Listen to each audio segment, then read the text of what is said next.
Duas pessoas, cunhados entre si, tiveram desavenças, brigas, e os dois acabaram morrendo depois dessa confrontação. Segundo a família, a briga entre os dois era histórica, frequente, e infelizmente resultou em tragédia. Um deles foi morto a golpes de capacete, para você ter uma ideia do nível da violência dessa ação. Eu vou trazer informações ao vivo. Thiago Melo, aqui no Jornal do Piauí, trazendo informações, detalhes a respeito desse caso absurdo. Thiago, detalhe, os dois brigaram, um morreu a golpes de capacete, o outro morreu depois, vítima de tiro. Como é que foi essa história, Thiago? Bom dia. Olá, Joelson, muito bom dia a você e a todos. Duas mortes no intervalo de 3 anos em um possível conflito familiar que a polícia está investigando. A primeira vítima, o Gleidson Reis Alves Oliveira, tinha 46 anos. Ele foi agredido com golpes de capacete, segundo a polícia foi informada, depois de se envolver em atrito com o cunhado. Eles se desentenderam uma primeira vez e aí numa segunda oportunidade, em um curto intervalo de tempo, foram às vias de fato e o Gleidson terminou sofrendo esses ferimentos a golpes de capacete que o levaram à morte. O autor dessa agressão se chama Nilton César Pereira de Souza, 41 anos de idade. A gente está falando, portanto, de dois homens aí experientes em termos de idade, não tão jovens mais, mas que já tinham um histórico de desentendimentos. O Nilton, inclusive, chegou a procurar atendimento na UPA após essa briga com o cunhado, recebeu atendimento médico e depois de deixar o hospital foi perseguido e assassinado a tiros. A gente conversou com o delegado Bruno Ursulino, do DHPP, que está apurando este caso. A nossa equipe de investigação, ela conseguiu apurar que em relação a essas duas vítimas já existiam aí brigas constantes. Eles são familiares, têm laço de família de fato. Agora cabe a nós estarmos aí ouvindo os familiares para que a gente possa tentar entender qual é a essência dessas confusões.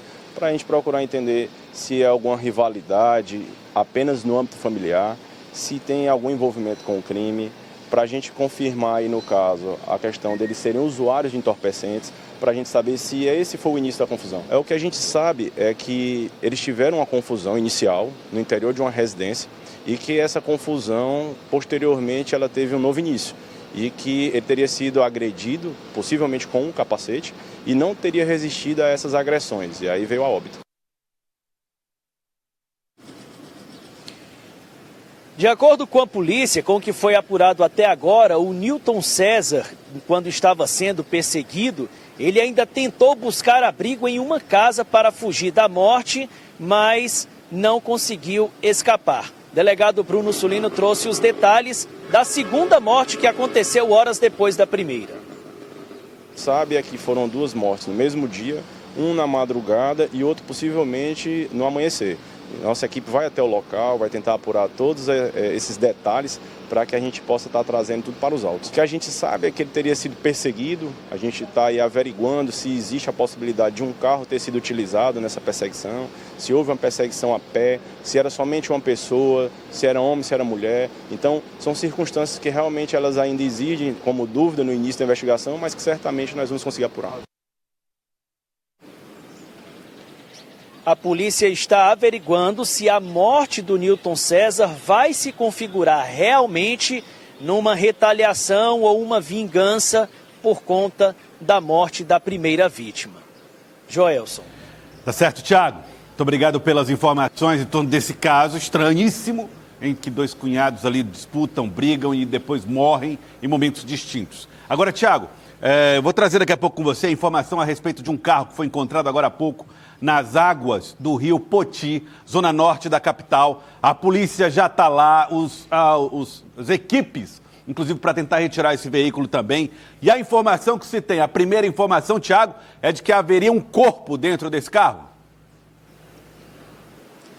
Confirmado, Joelson. A gente está chegando de lá nesse momento, na altura do povoado Bela Vista aqui, um povoado que fica depois do bairro Santa Maria da Codipe. Realmente um acidente em circunstâncias que ainda vão ser investigadas, apuradas pela polícia, resultaram na morte de um homem que teria aí 36 anos de idade, funcionário de uma usina de açúcar instalada ali na região. Não foi dentro do rio, o carro caiu dentro de um tanque de peixes de uma propriedade privada. A gente vai trazer os detalhes em instantes. Daqui a pouco, detalhes do Thiago Melo já trazendo as informações mais precisas a respeito desse caso. O que é que pode ter acontecido? Daqui a pouco, Thiago traz detalhes aqui no nosso Jornal do Piauí.